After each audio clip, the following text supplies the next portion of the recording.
Hello, welcome to English Listening on the Go. Let's start learning together. Hello, and welcome back to your quiet corner for English growth. This is English Listening on the Go, and I am so grateful you have chosen to spend this time with us. I want to start with a question today. Have you ever woken up and felt like you had all the tools to succeed? You knew exactly what to do, but your heart just was not in it. Honestly, Zoe, I feel that way more often than I want to admit. Sometimes I know exactly how to do my work. I have the knowledge, but I just feel heavy, like I'm walking through deep water. That is a perfect analogy, Alex. Walking through water. Every step takes extra effort. It is exhausting, isn't it? It really is. And then I feel guilty. I think, why am I struggling? I know how to do this job. That feeling is exactly what we are talking about today. It is the invisible gap between what we can do and what we want to do. I am glad I'm not the only one. I often feel guilty when I have the skill but no energy. Please, do not feel guilty. It is a human condition. In leadership and psychology, we call this the balance of skill and will. Skill and will. They sound similar because they rhyme, but I guess they are very different in practice. Exactly. Let's break them down. Think of skill as your toolbox. Skill is your training. It is your technical knowledge, like how to use software or manage a budget. Skill is your ability to manage a complex project timeline or write a financial report. But will is the fire in your engine. It is your desire to turn the key and actually start the car. So, you can have a garage full of expensive tools and a beautiful car, but if you have no fire, no fuel, the car stays in the driveway. Spot on. That is the perfect analogy. Today, we are going to dive deep into how to manage that fire and those tools. This topic is a game changer for your English journey. It gives you the specific words to talk about behavior and people. I really need that. Sometimes I want to describe a coworker, but I only know basic words like good, lazy, or smart. We are going to move far beyond good or lazy today. We will explore the psychology of the workplace using a matrix.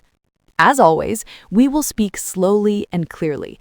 This is B1 level, but I have prepared 10 B2 stretch words for you. I'm ready for the stretch. I have my notebook and my coffee. Let's get into the deep dive. Imagine a simple square divided into 4 parts. This is our matrix.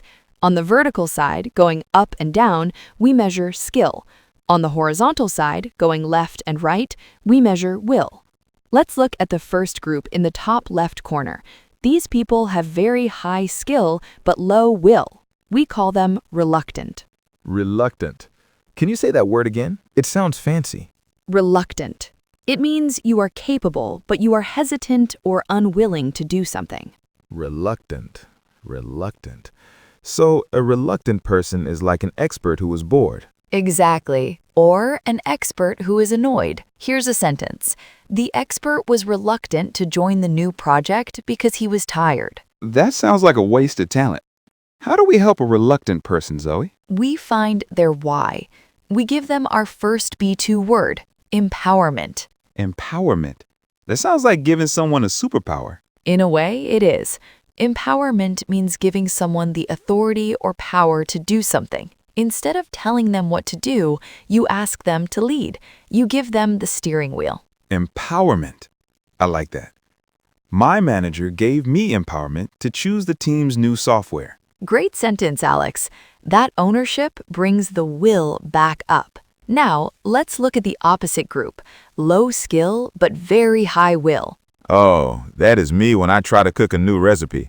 I'm very excited, but I have no idea what I'm doing. I usually burn the kitchen. We love that energy. We call this group the enthusiastic beginners. They have a lot of zeal. Zeal? That is a short word. Z-E-A-L? Yes, zeal means great energy or enthusiasm in pursuit of a cause or an objective. Zeal. The new intern joined the team with great zeal. Perfect. For these people, we don't need to motivate them. They already have the fire. We need to train them. They need proficiency. Proficiency? Does that just mean being good at something? It is deeper. Proficiency is a high degree of skill or competence. It is being an expert. To work in this office, you need high proficiency in English and software. Proficiency. I am working toward English proficiency every day with this podcast. You truly are, and your proficiency is increasing rapidly. But now, Alex, we have to talk about the hardest group. This is the group with low skill and low will. We call them disengaged. Disengaged. It sounds cold, like a phone that is not plugged into the wall. That is a perfect analogy. Disengaged means not interested or involved in something. Disengaged. Disengaged.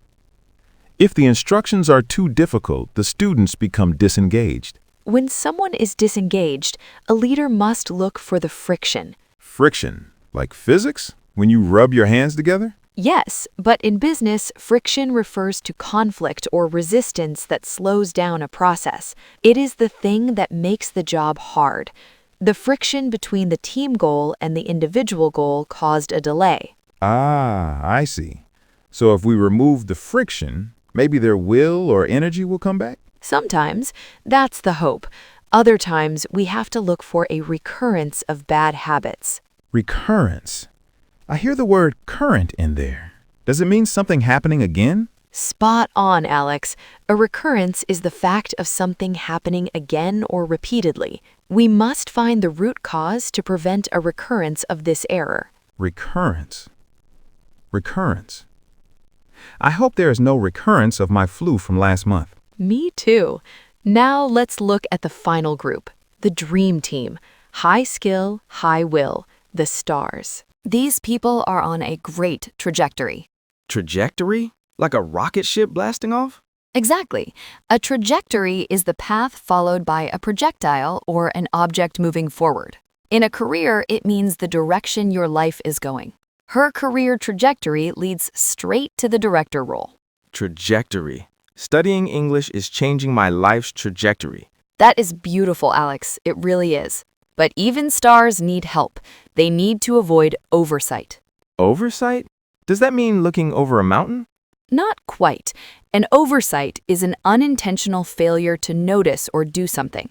It is a mistake made because you were busy or moving too fast. Because the manager was tired, there was a small oversight in the final report. Oversight. I would try to be careful so I don't have any oversights in my homework. One more word for our deep dive.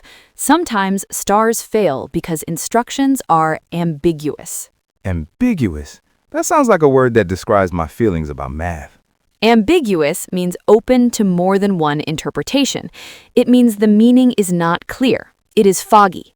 If the project goals are ambiguous, the team will feel lost. Ambiguous. The ending of that movie was very ambiguous. I didn't understand it. Exactly. Now, let me tell you a story about a student of mine named Jacob. Jacob was a software architect from Italy. He was a genius. His proficiency was legendary. He could solve problems in minutes that took other people days. But for 2 years, Jacob was stuck in the reluctant box. He came to work late. He sat in the back of meetings. He was a ghost. Why? If he was a genius, why was he acting like a beginner? Because of friction. His boss treated him like a junior employee. His boss gave him ambiguous tasks, like fix this button or check this color.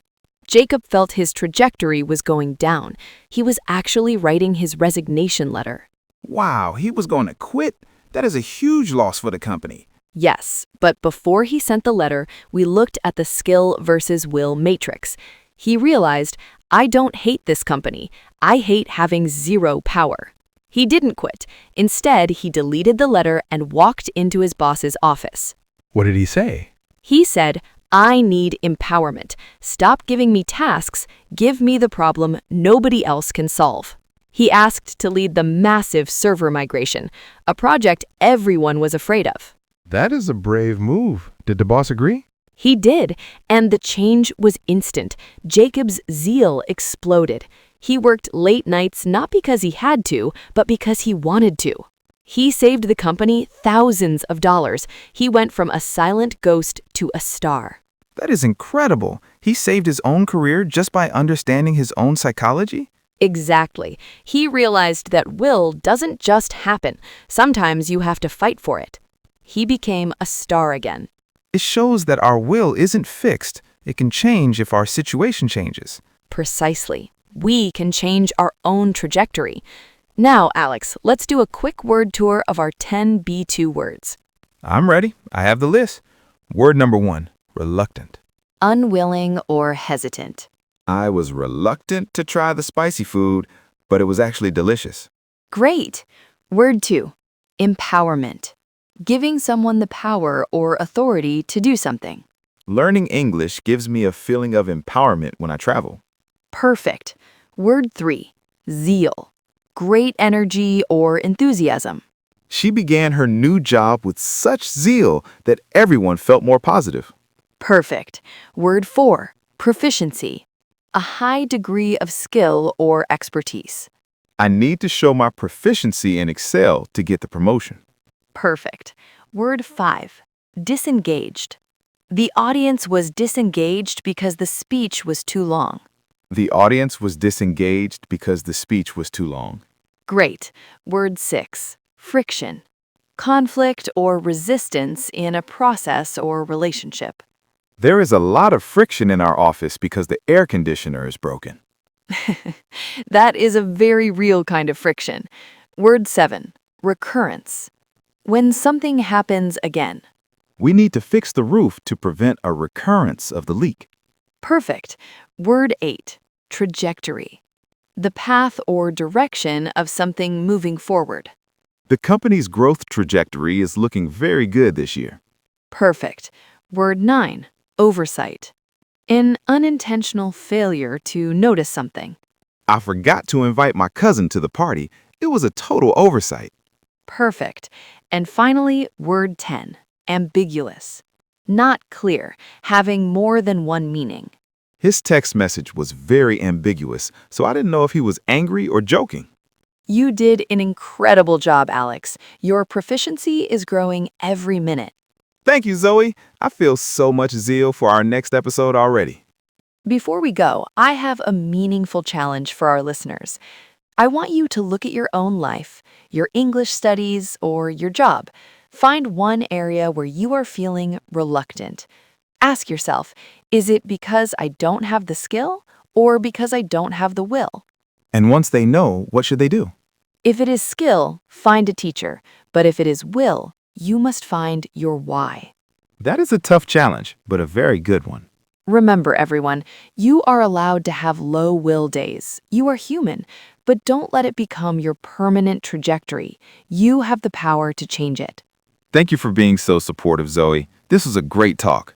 Thank you for your curiosity, Alex. Keep listening and keep growing. We will be here for you.